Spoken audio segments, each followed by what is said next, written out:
Hello बच्चों, आप सभी कैसे हैं। हम उम्मीद करते हैं कि आप लोग बहुत ही अच्छे होंगे, चुस्त और तंदुरुस्त होंगे, है ना। तो पिछले वीडियो में मैंने आपको अनोखा बलिदान के बारे में पढ़ाई थी। इसका कठिन शब्दार्थ भी मैं आपको लिखी थी। तो आज मैं आपको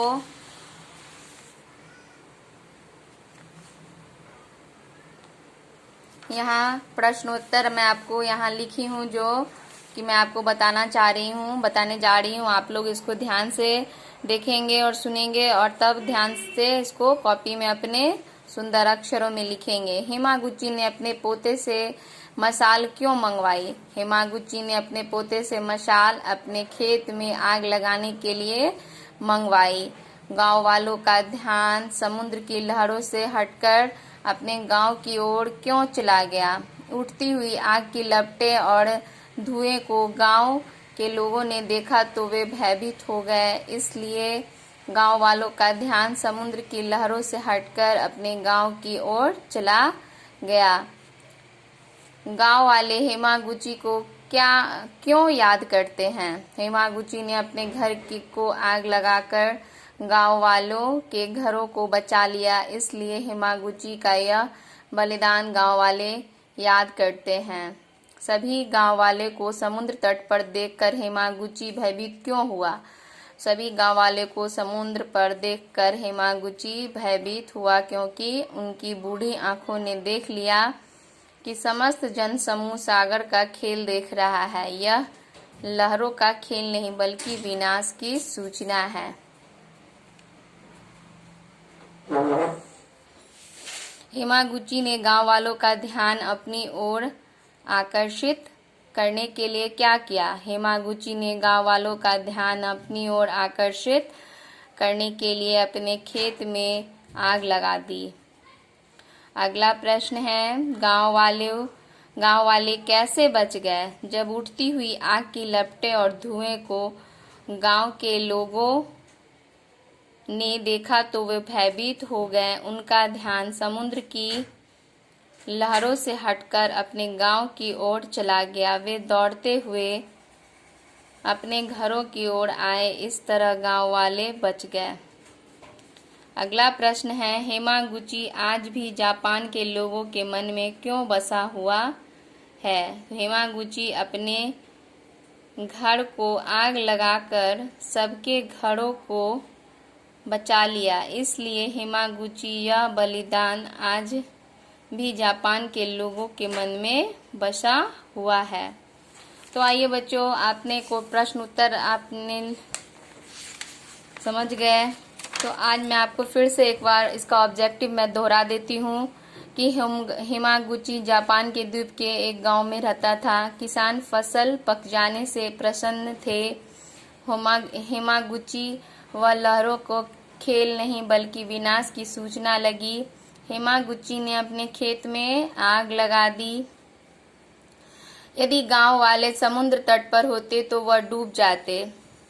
अब आगे देखेंगे बच्चों, सही वाक्य के सामने सही का तथा गलत वाक्य के सामने गलत का निशान लगाइए। पहाड़ी पर बसा गांव समुद्र से अधिक दूर न था।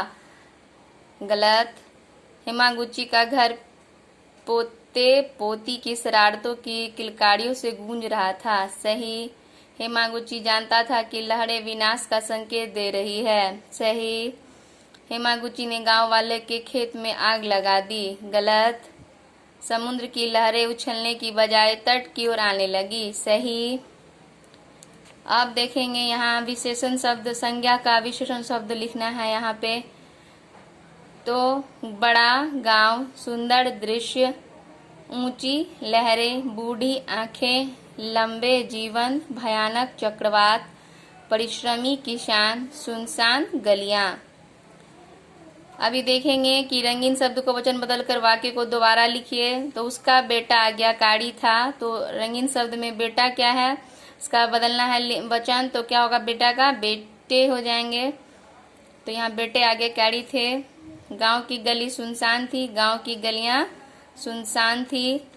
लहर ऊंची थी, लहरें ऊंची थी।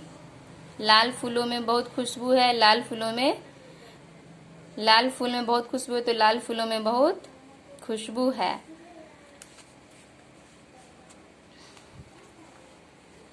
यहाँ कारक शब्द भरना है। यहाँ शब्द दिए हुए कारक के कारक चिन्हों को यहाँ भरना है। द्वीप के पहाड़ी पर एक गांव बसा था। उस गांव के सभी लोग किसान थे।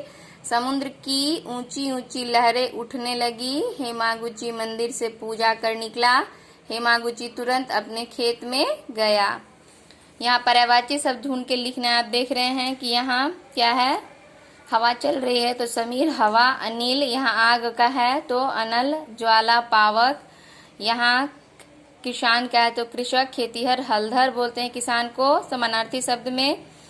यहाँ ये सागर है तो सागर का समुद्र का क्या होगा, सागर पयोधी जल निधि।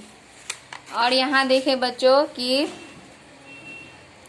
यहाँ कह रहा है कि कई बार हम सोचते हैं कि यह काम करने के लिए हम बहुत छोटे हैं, परंतु छोटी सी छोटी बात भी बहुत बड़ा सहारा बन जाती है। कक्षा में अपने विचार प्रस्तुत करिए। यदि हेमागुची के पोते ने घर के भीतर से जल्दी मशाल ना लाकर दी होती तो क्या होता।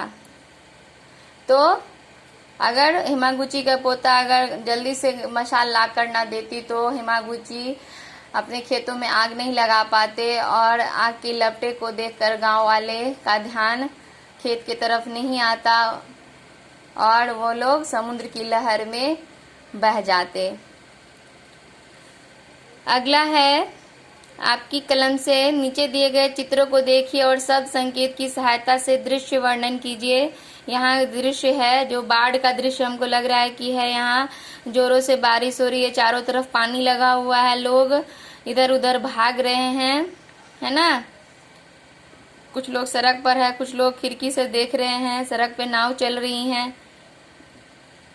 तो ये क्या है, बाढ़ का दृश्य है।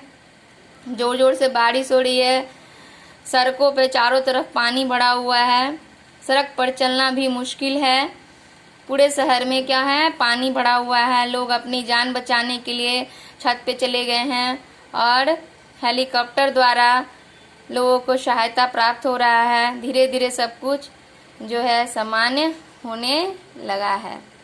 तो हम उम्मीद करते हैं कि आप प्रश्नोत्तर को, कठिन शब्द को सही से लिखेंगे अपने कॉपी में और याद करेंगे।